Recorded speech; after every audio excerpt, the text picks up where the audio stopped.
Hi everybody, Honest John here. The Tea Party was formed as a reaction to the election of Barack Obama. It was at its core a movement steeped in racism, ignorance, hatred, and fanaticism. But they understood one thing, that they needed to get out and vote. And they transformed the Republican Party into a hate group. Not that the GOP weren't already headed in that direction, but it is now filled with racists, science deniers, and right-wing extremists. They even managed to put a man in the White House who reflects those qualities. The fact that he is completely unqualified for the job doesn't matter to them. He is exactly what they are. And even though he has cost them their jobs, and in some cases their lives, their devotion has not changed.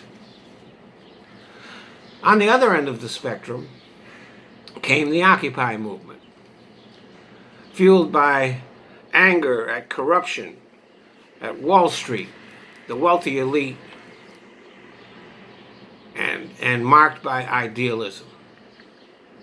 The Occupy movement spread across the country, and for weeks they occupied public spaces almost everywhere. But they were openly disdainful of politics and politicians.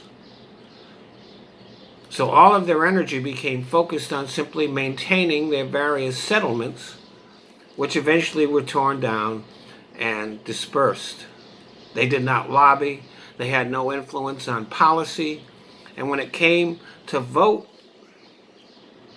they couldn't be bothered. As a result, they accomplished nothing.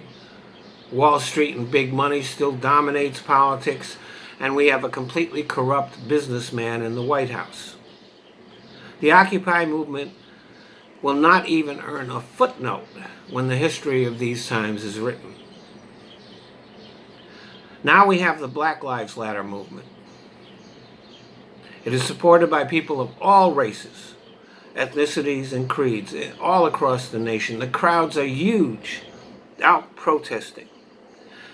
They are risking illness and even death to protest against hatred, police brutality, systemic racism.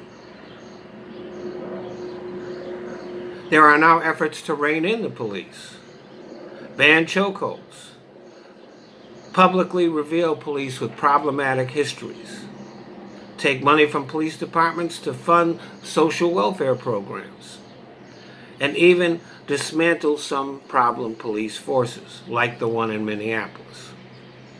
These are major accomplishments.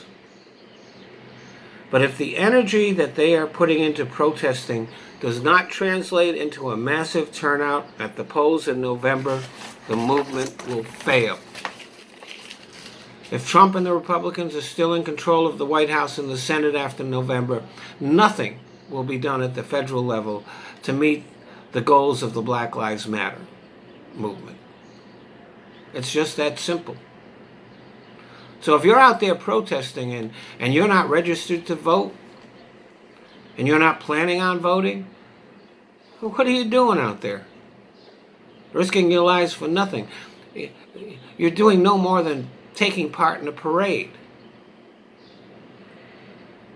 If Trump's hate group remains in control for the next 4 years, incidents like the death of George Floyd will not just continue, they will increase.